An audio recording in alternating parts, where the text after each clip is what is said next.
Let's see, 1, 2, 3, 4, 5, 6. 1, 2, 3, 4, 5, 6. Seems like all I ever do is work on 6 cylinders around here.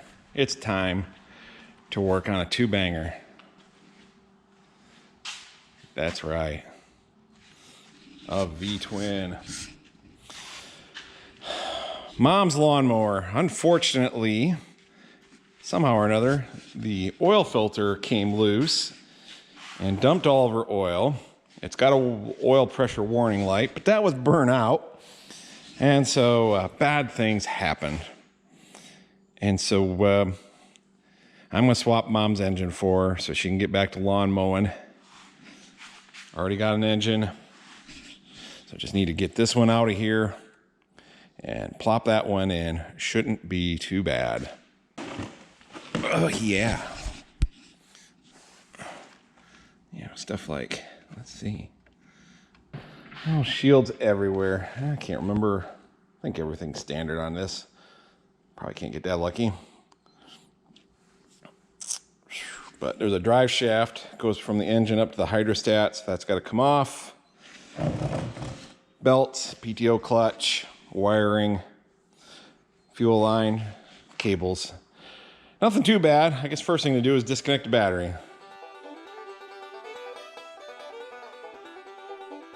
As many of you know, our family had a Oliver White Agco dealership. We sold Gale as well, and another line we sold was Woods mowers, and that was our small garden. I guess they didn't have a garden tractor, but they had 0 turns, as you can see here.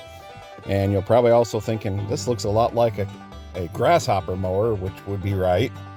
At least at first, Woods had grasshopper build their mowers for them. They were grasshoppers painted in Woods colors. I do believe eventually Woods started producing their own. Someone can verify for that for me. I'd love to hear it in the comments. This one was on the lot when we closed our dealership in June of '98. And actually there was 2, and my sister took one and my mom took this one. Figured rather than trying to take a beating on them, trying to sell them last minute, might as well have a lawnmower. So this lawnmower has been around here since 1998. That makes it what, 26 years old? So it's served us well. Mom's taking good care of it, and it's still in really good shape. And personally, we thought it was it's definitely a lot cheaper, but it's still worth it to put an engine in it as opposed to just trashing it and replacing it. That's kind of how we roll here.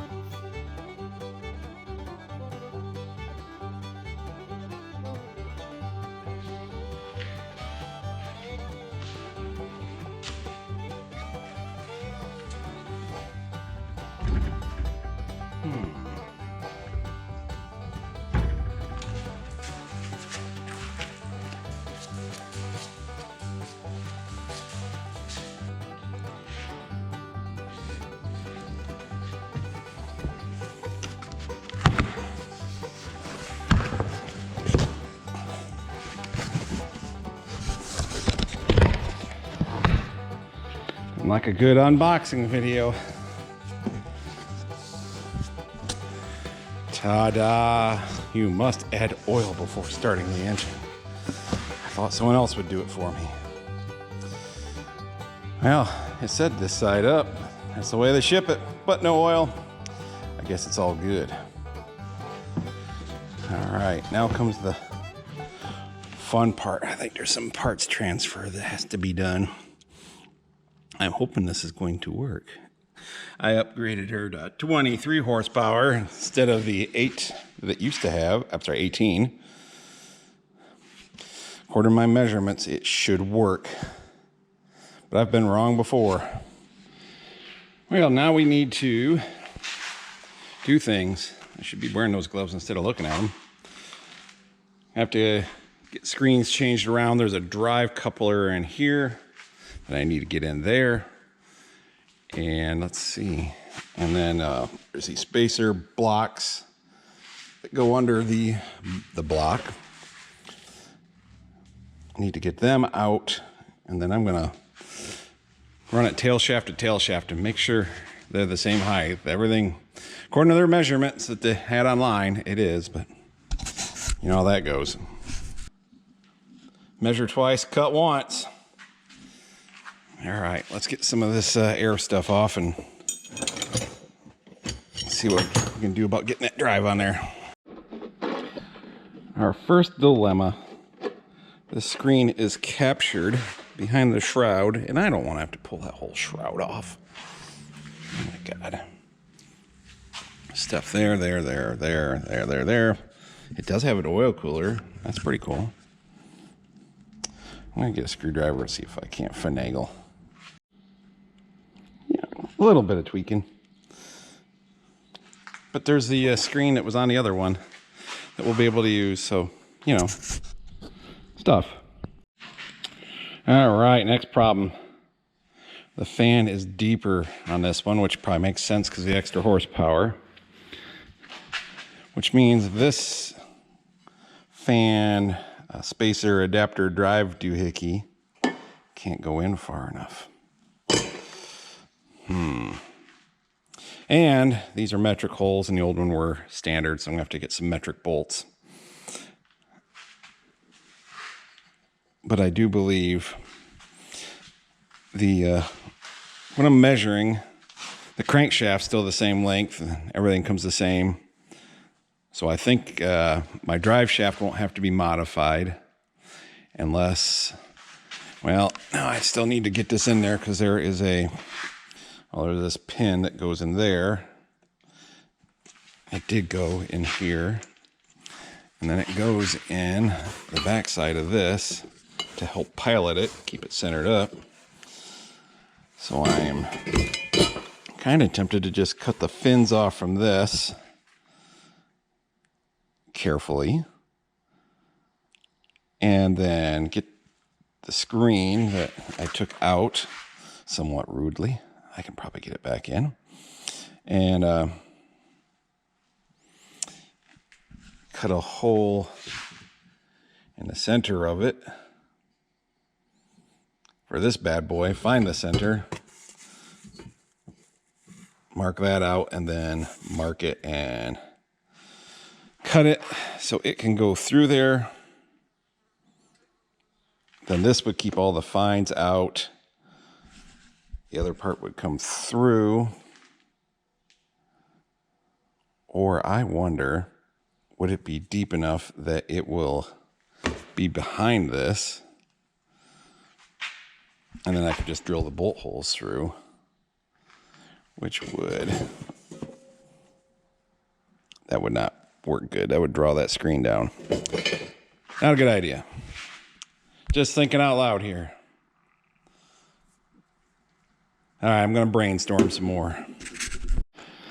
Yeah, if I try to make another spacer, then I have to shorten my drive shaft, which ain't the end of the world. It's just a pipe thing. I'm sure I could get my brother to weld that up. But then I need a new something or another, this piloting pin here to keep everything good and lined up.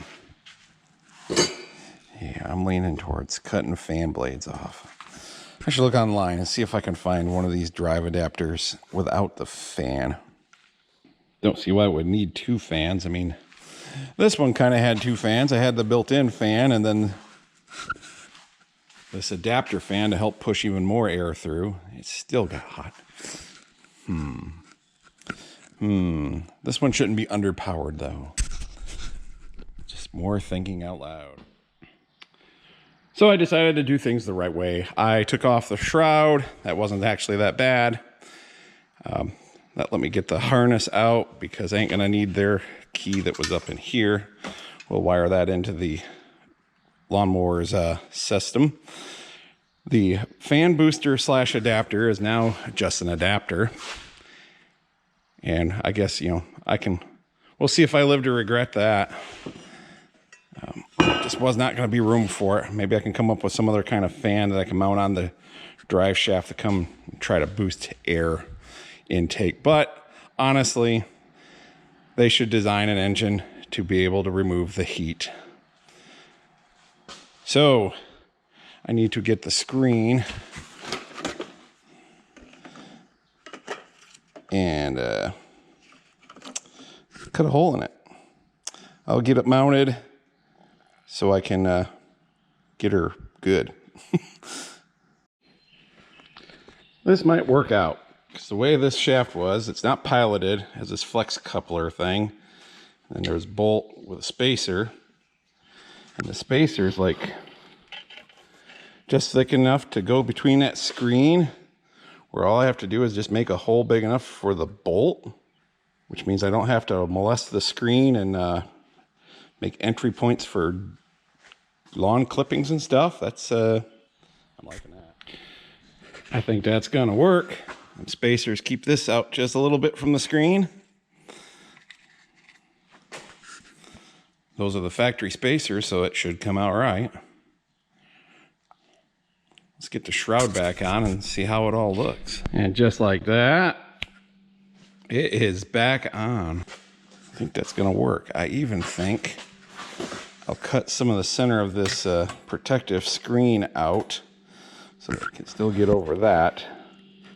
That might keep some of the bigger pieces of grass and stuff out of there and unwanted fingers. Okay, I still had the shaft on when I put this grill piece on and thought I'd recorded that. But anyways, it goes in there, comes in and out, but I wanted to get that out. Just one more thing, I don't want to break those flex plates and stuff while I'm moving it around, so we'll get that back on when it's in the mower. Now it's time to turn it around and get stuff on the other side. Like a PTO clutch. And I can remove this throttle that was built into it. We'll use the one on the mower. Well, that's a relief. If this end was metric, the other one was metric, or one way or another, the bolt is going to work.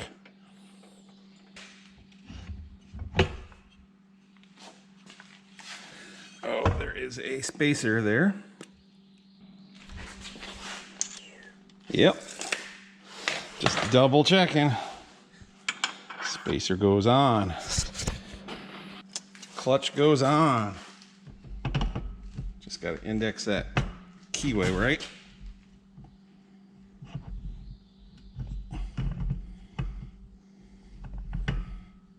Come on, keyway. There it goes. The old meat hammer at work. And that wasn't bad at all.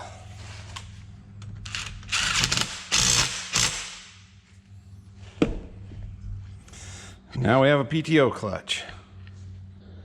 There's no point in having two solenoids. There's one on the mower. So I'll get this solenoid off from here and the rest of the wiring harness. And then, let's see, yeah, I think they sent an adapter wire for this one that, what is this? The charge from the regulator. Charge / exciter. So orange must be power to the key. Yellow was energize the solenoid.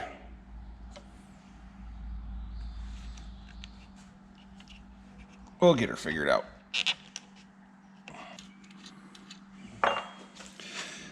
Yeah, this needs an adapter because on the mower, it's a bullet style plug like this one. The old engine didn't have this. This is there's a solenoid. Let's see if we can see it down in there. Right down in there. You can see the wires.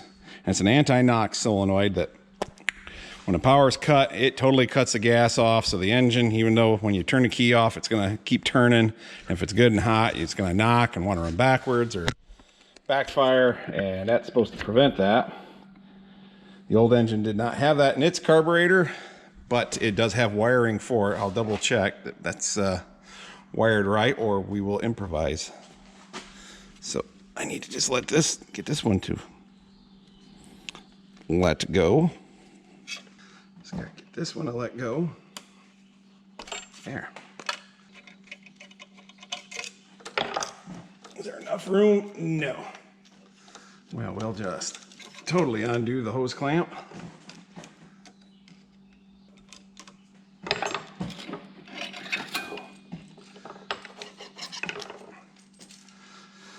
I should do something about the drain plug. Guess I'll see when I get it in, but I'm gonna probably put an elbow on there or something to get it out a little farther. Maybe I should just make a short little hydraulic hose so it comes out, and a good high pressure hydraulic hose ain't gonna fail. Make draining oil a lot easier. That's not a bad idea. I got my spacer blocks mounted on the block, I think, and I put a elbow for the drain here. There's a hole in the frame to let the oil through, so that'll work good. So I think it's ready to get sat in there and start getting hooked up.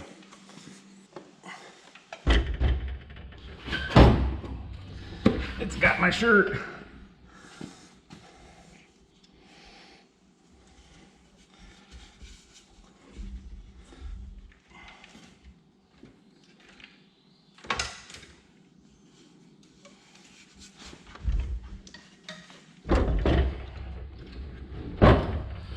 Hooah!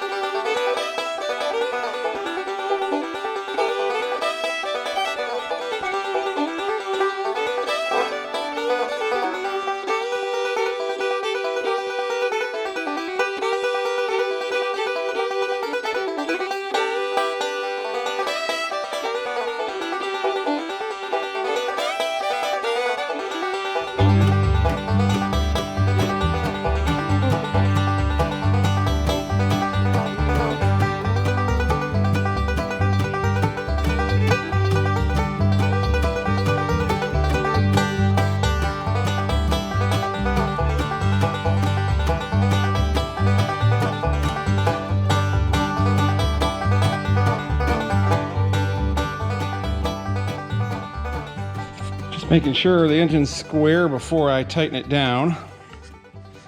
I had to loosen up this half of the flex coupling, slide it ahead just a little bit to get the pulleys to line up. I think I got them pretty good now. Where'd my straight edge go?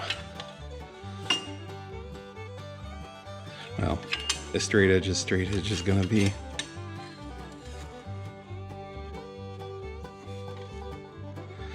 That looks pretty darn good to me. So, flex bolts are all tightened down. I just need to tighten that coupler down. And the mounting bolts, I think I'll do the mounting bolts first because I was just checking with the caliper. And the block is the same distance each side from the back of this frame. Not super duper precise, but should be good enough for government work. Okay, here's where we're at. Everything's hooked up. It's the moment of truth. Put oil in it, and looks like I overfilled it just a little. But it's got to fill the filter and the oil cooler. And I guess if I have to drain some off, I can do that after, after it runs. So let's see. This wire was set up for running that solenoid, and it hooked right up. You turn the key on, and if we listen, it clicks. So good deal. Had to adapt the hot wire, or the charging wire. All the rest went pretty good. I'm going to leave the two shields off for the time being, just to make sure the shaft ain't doing some crazy wobbling thing. And then if everything looks good, then shields go back on, sharpen the blades. I'm sorry, I got new blades for it. We will replace the blades. Finish greasing it up and take it out and try it. All right, fingers crossed. It's gonna take it a moment. It's gotta pump gas from the tank all the way over to here. So it ain't gonna fire it right away.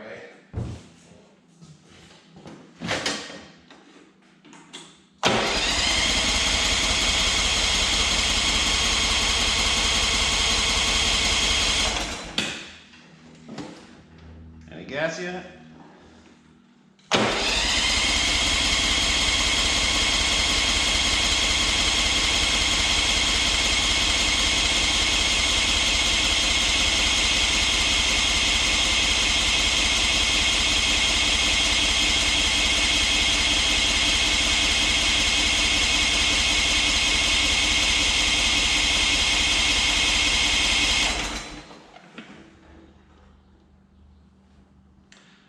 I did siphon some out of the tank. I might have to put some back in. It might be kind of low.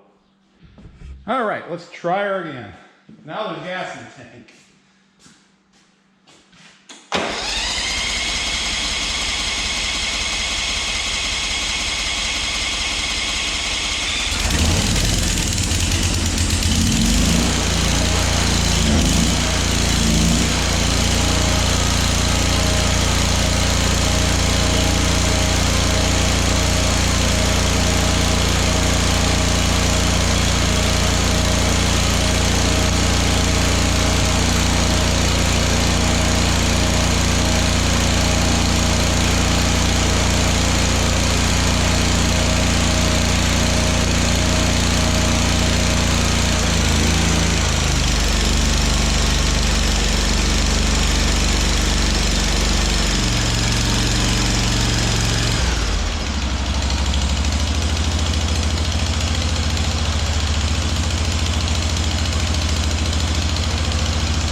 Success.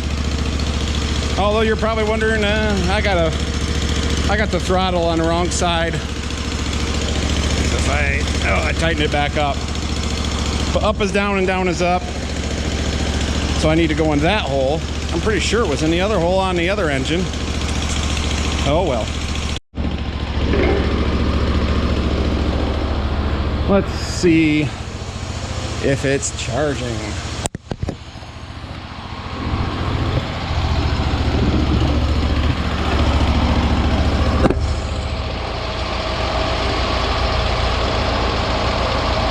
Showing 13.3. Of course, that's at an idle. Let's charge it. The shaft's running nice and true. Let's get this out of there. I'm gonna get it all nice and hot, and then I'll have a heck of a time switching that throttle cable around. Oh yeah. Nothing shaking or doing anything crazy. Oh, I'm liking it. I'm liking it. All right, now for the ultimate test. Will it shut off? The other ultimate test. It does. Okay, let's try that again.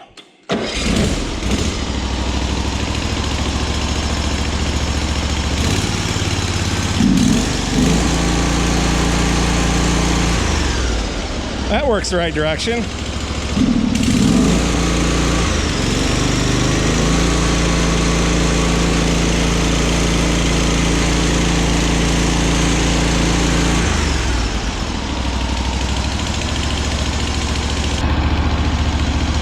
I can feel the oil is starting to warm. The filter's getting warm. Oil cooler's getting warm, so oil is circulating. I was able to find a new light. It's on its way. That one's burnt out, and it's like all one unit, not replaceable. You gotta replace the whole thing. So anyways, got one coming.